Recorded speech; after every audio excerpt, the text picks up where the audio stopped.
Welcome to the Earn Your Marks podcast, presented by Pro Exam Tutors, the only podcast you need to pass the CFP exam and become a certified financial planner professional.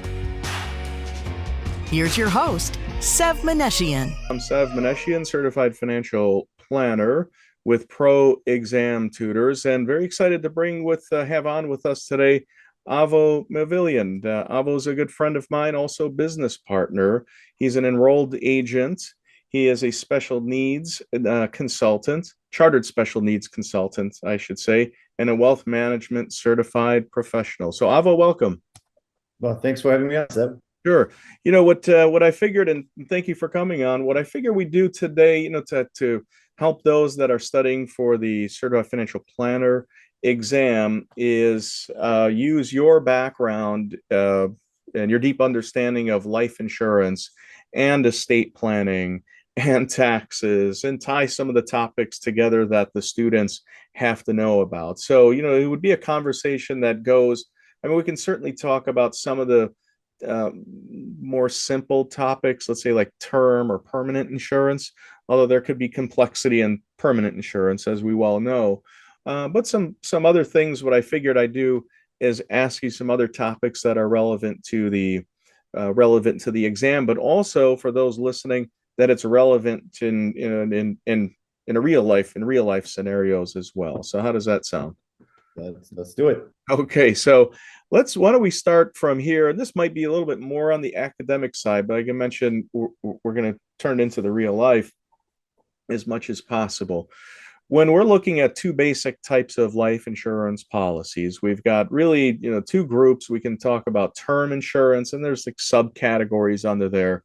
And then we have permanent insurance. Can you talk a little bit about, the differences and why you would suggest a client have a term policy over a permanent policy or vice versa?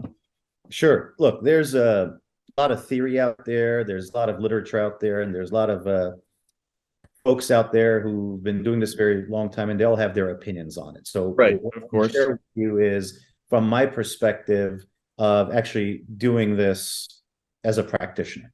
Mm-hmm. Okay. And depending on the market that you're working with. So in my case, I tend to work with more affluent clients. Correct. And so, what I'm sharing with you is from that perspective. And typically, when we're talking about a term policy, mm-hmm.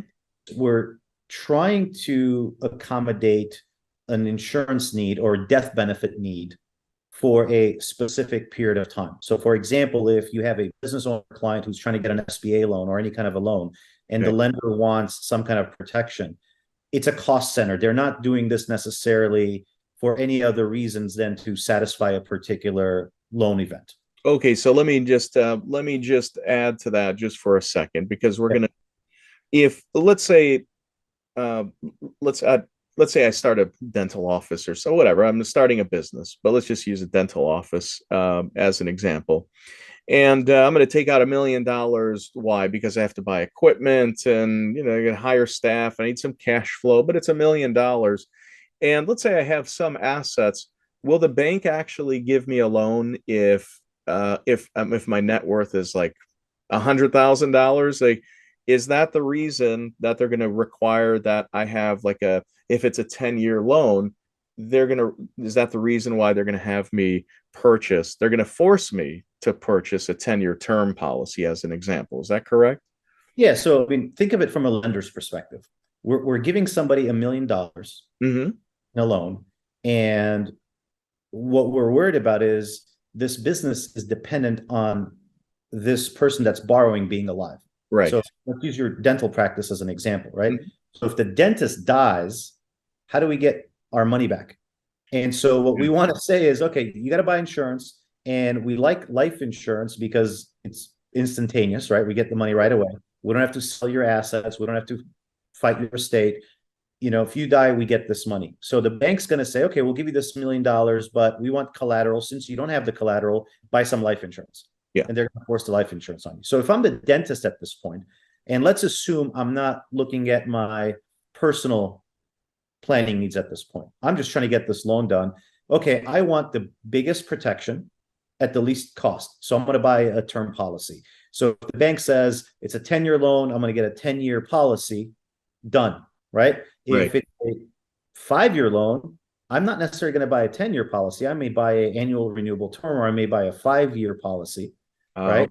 But the term is specifically for that particular reason, that term that we're trying to protect, right? Whereas a permanent policy, something that's going to stay with us forever, we're using that more for planning purposes. For obviously, there's a death benefit need, but I like to think of permanent life insurance as the Swiss Army knife of financial planning. Why is that then? Yeah, because it's so flexible, right? We could address a lot of needs, and we could talk about this here in a second. But when I'm doing a permanent policy, I'm using it within the context of the bigger financial plan. Now, where I see problems is you'll have, again, I want to be careful how I word this, but of course, we have some folks in the industry that will say you should always buy permanent or you should always buy term, right? And there is no perfect answer, but oftentimes people who are needing term policy, they'll be sold a permanent policy. All right. Where it doesn't really match them. And I'll give you an example. You and I both have young families. When that first child comes along, you realize all of a sudden, we better provide some protection because something happens to us. We might not have enough saved up to take care of them until we get to childhood or to adulthood. So at that point, what I'm concerned about isn't necessarily, having a cash buildup in my permanent policy. I'm most concerned with how do I get the biggest protection, least amount of cost as I'm starting my young family, right? That makes sense. Yeah. And so, at that point, term is a no-brainer just to get it on the books. And then we could worry about building on top of that as our financial situation changes. But it's, to answer your question, long answer to a short question, the purpose of the term policy, right? Forget the merits of buy term, invest the rest, and all that stuff. What's the purpose of the term policy? I have a specific need for a specific term period that I'm trying to basically protect whatever I'm trying to protect. Yeah, most bang for my buck I just want the most protection for the least amount of money, and it's pure insurance, really. It's pure insurance for a specific need at a specific time without taking into consideration anything else. All right. And if things change, now it depends on the policy, but I could actually convert that policy later on. So for example, I'm starting out, maybe I have a medical practice and I'm not making that much money. I still need protection because I have a younger family and just got a new house, a new car to pay for and all this stuff. But then things start to turn around in a few years. A lot of times I can convert that policy into a permanent policy, so there's flexibility there. There are different options with these whether it's term or perm insurance. There are different options where we can be flexible, so you're not always necessarily stuck with one type of policy. Right. So once we get past the immediate need, there's a lot of benefits to the term policy, right? As you mentioned, you could always convert it depending on the policy. Now there are some non-convertible terms, so you got to be very careful. Yeah. Right. But assuming it's a convertible term, one of the biggest benefits you're getting there is future insurability. Okay. And so if, let's say you're 40 years old and you've got some kind of a health condition that prevents you from purchasing life insurance. Okay. But if in your early 20s, you had purchased a term policy that's still within the conversion period, and now you have this health problem, well, you could convert that to a permanent policy, despite the fact that you're uninsurable at this stage. Right. So that okay. And then what I'm getting out of that from what you're saying is that they're not sending out a paramed to the home again. It's just convertible. You just call, more or less, you call the company or fill out a form and say $1 million policy. I want it to be permanent. And with that being said, we're going to start possibly, accumulating some cash value in that over time. Well, not just cash value, but you think about how a term works, your rates are guaranteed for a fixed amount of the term. If it's a 10-year term, prices aren't going to change for 10 years. Right. So if I'm paying $100 a month in premium, I'm still paying $100 9 years from now, right? Correct. And so what you're doing is by buying a 10-year or a 20-year term, you're saying, I want the price to stay flat for the next X number of years. Yeah. But we go back to that scenario where someone's 40 years old and they've gotten maybe some kind of a health condition and it's terminal. And if they let the policy expire, they're not going to be able to buy a new policy. No. After the term is over, it's going to go up to the annual renewable term rate, assuming that's allowable. What they're basically doing is they're saying they're converting to a permanent policy, knowing that they're going to be insured no matter what. Yeah. They can't be denied insurance. So there are a lot of benefits to a term policy, but as I said before, you got to be careful, make sure that it's a convertible term, obviously. Right. Most of them are. I mean, you're saying be careful, but from what you and I have seen, it's most policies automatically it's a convertible term. It might be for the next 5 years, it might be for the next 10. But of all the term policies I've seen, most of them have that convertibility. Yes, and written in there. Yeah, and what you got to be careful about is the ones that are not convertible. They'll actually tell you non-convertible term. Okay. And so as a practitioner, you got to be careful because those will be priced lower cost than the convertible policies. And so if you have a client that says, just get me the cheapest one, be careful, because if you sell them a non-convertible term and later on they need it, even though they said we don't want it, it could create problems. So, understand that. The other thing that you want to watch out for is when somebody says to you, just give me the cheapest one and I'll just convert later. A lot of these companies will say you could convert to whatever permanent policy we have at that time. Well, if you got a carrier that has, not a wide selection of permanent policies, even if it's convertible, it's limited to maybe not the ideal policy when your client needs it. Whatever right? menu, whatever their menu is, and it just Correct. And have different and if you're basically going off the price list and you see a carrier that's the cheapest, well, they might not have the best conversion options. So you really have to do a good analysis if you want to do due diligence for your client to make sure you take all those things into consideration when you're recommending a policy. Yes, price is one factor, conversion options, convertibility itself, the financial strength of the company, so on and so forth. So more a little more to it than just the price.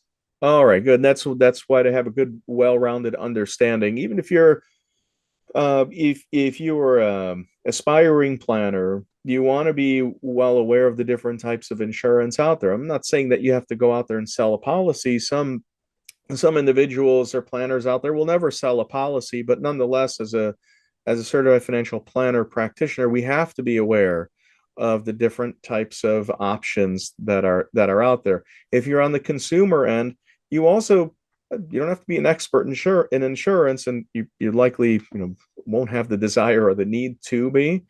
And if you find the right person that can help you, but the thing is, you want to have somewhat of an understanding of the type of insurance that suits you well. With that said, there was something about convertibility I wanted to ask. This might not be necessarily convertibility, but it might be. If I'm at an employer and I have an insurance policy that's provided through the employer, and I understand I get a discount on the premiums, now I leave that employer. Can I take that with me? Can I convert it automatically, or will that depend on let's say, like the master policy that's through that company? Yeah, so what I've seen, there are two types of term policies that you could buy from your employer. One is the group policy. Yeah. If you leave the employer, it doesn't go with you. But then the employer will allow you to purchase additional policy besides the one that they provide through the workplace. Depending on the setup, that may or may not. But for most people, what I've seen is when they leave, that doesn't go with them. Now, what I've also noticed is because the employer provided policy is a group policy, they're not taking the individual's rate in consideration. Everyone's getting a group rate. Yes. Oftentimes, the same price that you're paying at an employer's provided policy, you can go to the private marketplace and buy the same coverage at a lesser cost. But now it's portable, it could go with you. So for example, you might be paying, $50 a month for a term policy with your employer. You could probably get the same policy for $50 or less in the open market, but now it's portable, it's yours. So if you leave, that goes with you, conversion options go with you, everything else goes with you. And so you're not going to be in a position where if you leave your employer, you have this gap of life insurance. Yeah, which I could see that happening. And you're talking about, let's say if you get $50 per month at your employer and you go out in the market, that's provided that now you have to go through the paramed and the medical examination, and you can't be at the too far rated down the table. You have to have standard health at the minimum. These days, for what for the amounts that your employer is providing, it's typically X number of times your salary, right? Okay. So now these days you could get parameds waived for policies under $1 million. Yeah, right. Yeah, and on the testing side of thing, that students have to be aware of, that the first $50,000 of group term that's provided, if you're not a highly comped or a key employee, it's one of the two, and I can't remember if it's both actually, but then that the premiums that the insurance that the employer is paying to the insurance company on your behalf, they're not included in your income. It's once you get above that death benefit of 50,000 is that we have to impute that income, and there is a formula that students have to know, which we're not going to go over in this podcast. So but so far so good. But I will talking about students, and once again we're going to tie in the consumer on this as well, or the person that's needing planning. So killing two birds with one stone, so to speak. Modified endowment contracts, do you use them in your planning practice? And if you do, why do you use them? Like, what's the benefit? And let me add something else too. For some reason, MECs give students that are sitting for the CFP exam, gives them fits. But let me just say this before you answer my couple questions. With a MEC, you're not looking at a different, let's say, type of policy. So it's not like the insurance company is going out there and is advertising like, oh, we sell modified endowment contracts. It's just, think of it this way. It's like a tax label that we're going to put on this policy. The bottom line with the MECs is that, or the big thing to know with modified endowment contracts, is the death benefit is still income tax free. Okay, so that it's just that if we're going to take distributions, or if we're going to take a loan, there could be some consequences there, especially if we're under age 59 and a half. So, but back to my questions for you, do you use MECs in your practice? And then, what are one or two scenarios where you use those? Yeah. So I absolutely use MECs and do it on purpose. And so if, you've probably heard in the past, people say, oh, be careful that it doesn't become a MEC. Mm-hmm. What are they talking about? What they're talking there is, as you described, there's tax consequences if you take policy loans or withdrawals or cash out of the policy. Okay. And so if someone is using a life insurance policy where they're funding it with the idea or the intent that they're going to take loans against it, that could potentially be problematic. But what is a MEC?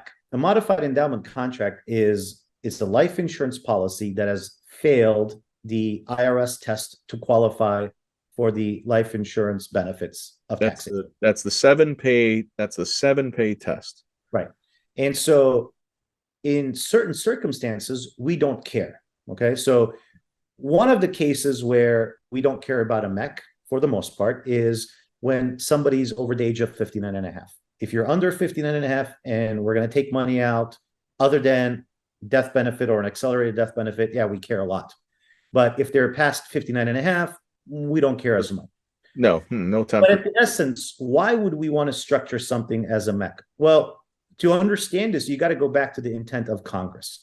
So in the old days, what wealthy people used to do was put in a lot of money inside of life insurance contracts because of the favorable tax benefits. And then Congress said, wait a minute, you guys are putting too much money into this tax shelter. We're going to come up with rules that say for every dollar that you put in, you have to buy so much death benefit. And can you back up just a second when you said that there's a tax benefit or benefits to insurance policies? Can you briefly just give us a rundown on that? Sure. Well, okay. So outside of incidents of ownership for estate purposes, death benefits are tax-free, right? So if it's not included in the estate, the death benefit is generally tax-free. Or if I'm purchasing a policy, but we're not a business partner or so on. So if we don't trigger those transfer for value rules, then let's just say, generally speaking, death benefits are tax-free. The death benefit is, for our conversation, the death benefit is going to be tax-free. Right. But there's another tax benefit too, which I know you'll probably get to. But you were talking another tax benefit of life insurance is obviously, when you collect dividends from insurance policies, whole life policies in particular, it's considered return of premium. So there is no tax on the return of premium portion. All right. If you have a life insurance policy and you draw loans against it, right? As long as the policy stays in force, those loans are not taxable because they're loans. Just like if you go to a brokerage account, if you have a stock portfolio and you borrow money, you're not cashing in you're not realizing any gains in your stock, but instead you're borrowing money. So that's not taxable income. Same thing like with a 401k loan, for whatever you want to use it for, as long as you pay it back, it's not taxable income to you because it's a loan. The intent is to pay it back. Right. So there are several benefits from a tax planning perspective, and that this is the whole Swiss Army knife analogy that I used with permanent life insurance that you could utilize. Yeah. Okay. So getting back to MECs. Okay. So basically Congress says, hey, you're putting in too much money and you're basically using it as a tax shelter. We're going to create these corridors where there's only so much you could stuff in given the death benefit. So you don't abuse this tax shelter. So that you don't use this insurance policy like it's an IRA or something. It sounds like that's where it's like, hey, that's exactly what it is. That's exactly. Supersized back to Roth, right? Supersized back to supersized Roth, right? You want to dump in all this after-tax money and you want to get tax-deferred growth. The IRS is still saying, or Congress is saying, yeah, sure, you can still do that, but there are going to be consequences. There's a cap. There's a cap if you do it this way. And so with a MEC, what you're doing is you're saying, you know what? I don't care about one portion of the tax benefits. What I don't care about is taking the money out tax-free. I don't care about that. I'm not interested in that. But I am interested in the other part of the tax benefit, which is the tax-free death benefit, tax-free accelerated death benefit. Okay? Now, why would I want to put so much money into a policy? Well, let's go back and look at how insurance works. With a policy that qualifies as life insurance, there's only so much money you could put in, which means part of it pays the death benefit, cost of insurance. The rest of the cash value has some kind of a growth component to it. Yeah, whatever, like the premium, when you pay the premium, part of it goes to expenses, part of it, or administrative, part of it goes to paying for the policy. Whatever's left over gets dumped into the cash value, and then that hopefully grows over time. Right. But with a MEC, I could put in a lot more money up front, which means a bigger portion now goes to the cash value. So time value of money, compounding effect, I have more time for this money to grow. So I accelerate the growth. Okay. And if I do that and I set this up, I'm going to have some kind of benefit to the death benefit, either a bigger death benefit, which then I could also use bigger accelerated death benefits. So as an example, okay, this was prevalent a few years ago when interest rates were very low. Somebody's got $100,000 sitting in a bank account. CDs at the time were paying 0.1%. Basically, correct. Right. So you would take this $100,000, you dump it into a life insurance policy, but you make it a MEC where you break the rules. So now you don't have that corridor anymore, right? So you got $100,000 in, but the death benefit is now $150,000, very low compared to, and it doesn't qualify as for tax purposes. It's a MEC at this point. But what happens is it's paying a 4% fixed interest, or it was indexed to the S&P. It was earning a lot more than what the banks were paying. Then 0.1%. Right. So even after all the costs of insurance, fees, etc., the net cash surrender value after a year, 2 years, 3 years, 4 years was a lot more than what you would get as a CD. So even if you traded that policy back in, you're still way ahead, right? And if somebody was over 59 and a half, we don't have to worry about a 10% penalty. Exactly. The income tax on the growth, so what? You're going to pay it on the CD anyway. And along the way, you got the death benefit in case something happened to you, and you got the accelerated death benefit if you got sick. And so if you think about that utility of that 100,000 sitting in the bank earning 0.1, if somebody got sick or died, it was worth 100,000 plus the 0.1% interest growth. Yeah. Inside of this life insurance policy, now they got $150,000 or $200,000 death benefit, so they got more death benefit, and their money was growing a lot faster. Yeah. So that was one example of why you would want to use a MEC. Okay. Yes, it's not something we have to be afraid of. From the client's perspective, it can certainly do a lot of good as long as they understand the tax consequences. And you're a perfect person to talk to about that because you're an enrolled agent, and you have a financial planning background, of course. From the student's perspective, those sitting for the CFP exam, we just have to know that that you could have a 10% penalty.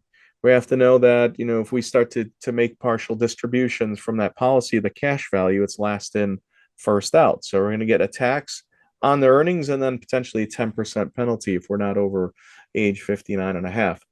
But it's not anything from a client's perspective or from a student's perspective to be afraid of. It's actually a very powerful tool. And, the question that I asked you was, I knew what the answer was going to be because obviously we're doing this for the audience, because you and I, on a handful of occasions, of course, then we've put clients into policies that are classified as modified endowment contracts. Now, what I would do is that you can actually, whether you're a client or prospective client or you're a student, you can go and look at a policy, or you can just potentially look at one online. And there's usually one page, and it's like one sentence or two sentences devoted to one page on a policy that will say that this policy is a MEC, or on the illustration itself.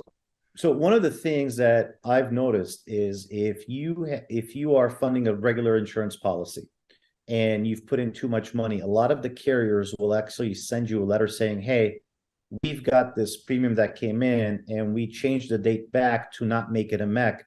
Let us know if your intention is to make it a MEC. So a lot of the carriers will actually give you that warning. Now, it doesn't mean they will all do, so you got to be careful, but a lot of times they'll tell you. The other area for practitioners I would want them to look at is when you get an illustration, on it, you'll see some kind of a disclaimer that says, based on these inputs, we don't think it's a MEC. Look at the language. There are some carriers that use some funny language. And there's some promoters out there, some insurance marketing organizations that are very aggressive with the type of designs they do on life insurance policies. And so you really got to be careful, because some of these, I don't think they've been tested yet, but at some point, it takes that first IRS examination, and now a lot of problems. But be very careful. When in doubt, you could always go get a private letter ruling, I suppose, but be very careful of aggressive designs and the language, how they describe something as either being or not being a MEC. Okay, good advice. Or we'll stay away from the word advice. So that's a good thing to think about. Last thing or two here. I know you've done a lot of work as far as charitable giving and grantor or charitable remainder annuity trusts, so CRATs and CRUTs. Can you just give us a background on how you not, I know you're not in the legal business, you don't set up the trust, you work with attorneys, but just give us a little rundown on CRATs and CRUTs if you don't mind. And Sure. how you use them, how you identify whether you want to use them. Obviously, the client is coming to Right. you and saying, yeah, I want to give to the local church or hospital or whatever. So here's the basic idea. Mhm. Okay. You have a client who's very charitable. They're involved in a charity and they want to have some kind of a legacy before they die. Right. It doesn't necessarily mean that they're going to give money after they're dead. It's they want to give money while they're alive as well. Okay. And so the idea comes from, well, I'm giving money anyway. Mhm. I'd like to give more, but at the same time, I don't want my kids coming and saying, well, wait a minute, you guys, mom, dad, you gave all that was otherwise going to come to us to this charity. What about us? Nah. And so what we use life insurance for is to basically make up the inheritance that otherwise was going to go to the kids. We basically, at this point, what we do is we say, okay, look, we're going to give our wealth to this charity, but after we're dead, Okay. we're going to give life insurance to our kids. So that way our kids are happy and our charity's happy. You're basically doubling the size of your estate, let's say, right? You're giving it half to the charity, half to yourself. We're worth 10 million. We want to give entire 10 million of our estate to my university, but I don't want to cut the kids out, the two kids exact. So I want to leave them 5 million, right. Million. But what? Right. So then what's sorry, go ahead. Yeah. So from a structure perspective, what we're doing is we're basically saying, okay, look, I'm going to give this highly appreciated property, let's say, that I have. Okay. I'm going to donate it to charity. They could do whatever they want.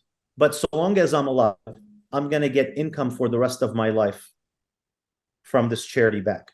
Well, and in 1 second there, so you mentioned highly appreciated property. So why do I want to use that instead of, I don't know, I'm sitting on 10 million in cash. Well, why do I want to use the highly appreciated property instead of the cash?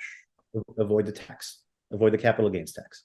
Right. All right. So if I sold it, I'd have a big capital gains tax. This is going to be a problem. I got to check for a couple $1,000,000 or whatever. Charity, right? I got highly appreciated assets. I got highly appreciated stock. I'm going to donate it, get the full value, right? I'm not going to pay the capital gains tax myself and then give them the rest. I'll just give it to charity, right? And then charity now for the rest of my life is going to pay me back, let's say 5% of those assets. So I have some income coming in. I really don't need this income, but that's just the way it works. And I'll take the money 5% that's coming back from the charity. Right? And now I'm going to take this money and I'm going to buy the biggest life insurance policy. Right? Okay. The biggest death benefit for my kids' benefit. And if I do this right, I'm going to take it out of my estate, put it in some kind of an islet, right? It's out of my estate, so it doesn't come back to my estate. And now my kids are happy, my charity's happy. I've replaced the wealth, right? And by its nature, sorry, I cut you off. What is it? No, I was going to say, it's just the structure is such that I'm going to get the tax benefits of giving the donation, get the current benefits of the tax deductions. So like an offset against my current income, correct? Yeah. Correct.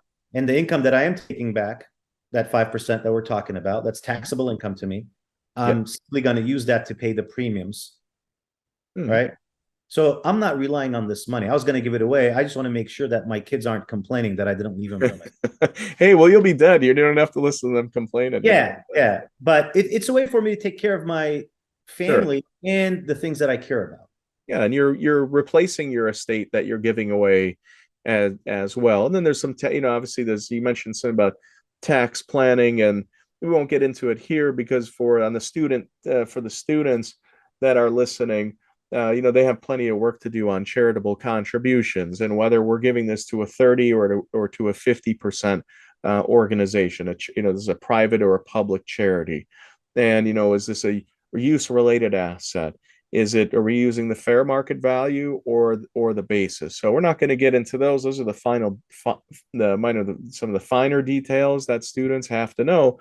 But now for clients or potential clients, what they can do is look at this planning technique, and they can not only help a charity or an organization that they really want to or they love. They can do that, but they can also take care of their family or not cut them out and try to make the the process of passing things on after we pass away as smooth as possible. And nothing goes exactly smoothly after death, but we can at least aim for it's a lot less drama. Yeah, I mean, I guess, from a practitioner's perspective, this has been my experience at least. Mm-hmm. Affluent clients will use permanent life insurance. Yes, there has to be a need for death benefit, but for the most part, it's used to solve some kind of a financial planning problem. Yeah.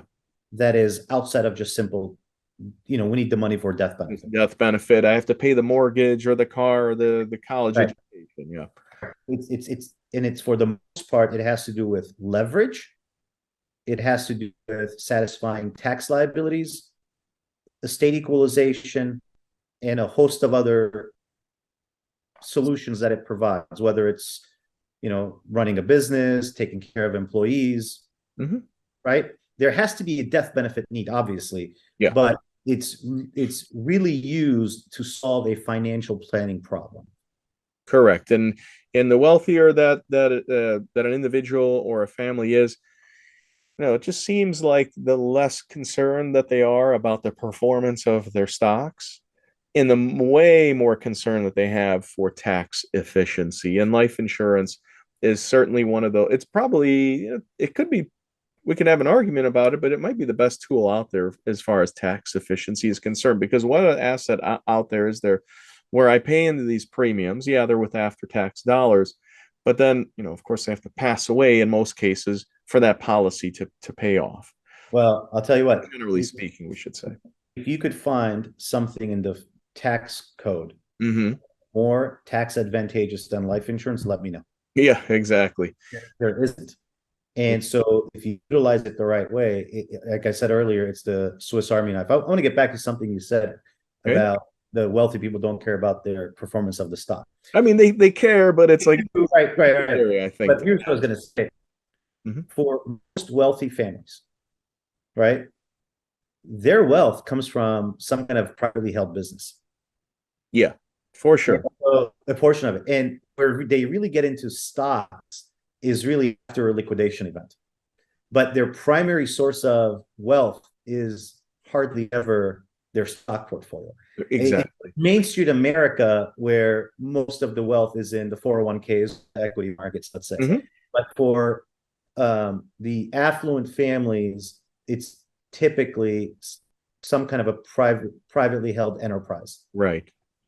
And with that said too, and we won't get into it today, maybe we'll do another have another conversation about maybe like a family limited partnership. So I know this is something that where we can set up general and limited partnership interests and start gifting, I keep, let's say mom and dad keep the general partnership interest, but the limited partnership interest we can kind of shove off to the kids slowly but surely over time. And we can also get valuation discounts there. So excuse me, I might have a $10 million business and I can over time get it out of my estate, but at a discount to its value. And so maybe I'm just using this as an example, just rough example. Maybe I have a $10 million business I want to get out of my estate. I still want to maintain the control over it, but I want to get the value of it out of my estate. I can do that over time. And with those gifts that I'm giving to the kids in the form of these limited partnership interests, I can get a valuation discount off of that. So, that's something we might talk about at another time, but and we should, because the timing of this with 2025 around the corner here, and the exemptions that are going to revert back, mm-hmm. we're kind of running out of time here. And do a little shameless plug here, but I had a valuation discount guy on my show the other day. We were talking about the specific issue. By the way, valuation discounts, you need a certain type of accreditation to be able to do that. So as for practitioners, better make sure you become familiar with the designations that are needed for that and make good friends, because as we get closer to 2025, there aren't that many accredited valuation experts that could do valuation discounts. And if you're late in the back of the line, your client might not be able to help your client. And I would say if you got a client right now that may need to do some kind of an analysis or evaluation to some kind of gifting or transfer, it's go time right now. Yeah, Just clock is certainly ticking, and I mean this is unrelated to our discussion today. So the clock is also ticking because the loss on tax cuts, Jobs Act, it expires on the exact date is what, December 31st. December 31, 2025. That's also the clock is ticking on the Roth IRA conversions, which I know you and I are talking to clients about, at least thinking about, especially earlier in the year when the stock market fell.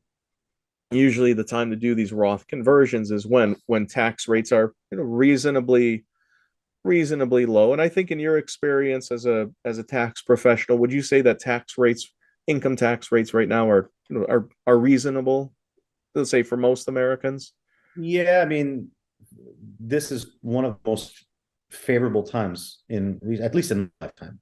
Yeah. And right? I mean, because if you're right now in the 24% bracket, depending on where your income is, you're going to be popped up unless Congress changes something. You're going to be popped up into the 28% very likely. No, it's going to happen, right? So if you're a retiree and you're in the 24% bracket now, we know come 2026 that's going to go to 28. At 28, yeah, depending on where you went, within sure. But well, assuming you retire, you're getting your Social Security benefit increases. So let's just assume, right, you're going to be popping up. So basically, you're going to get a 4% hit. Mm-hmm. Well, if you could save 4% now, you don't need that 4% in returns. Right. So from a tax planning perspective, we always talk about this. If you're going and, by the time April 15 rolls around and you're looking at your taxes, it's too late.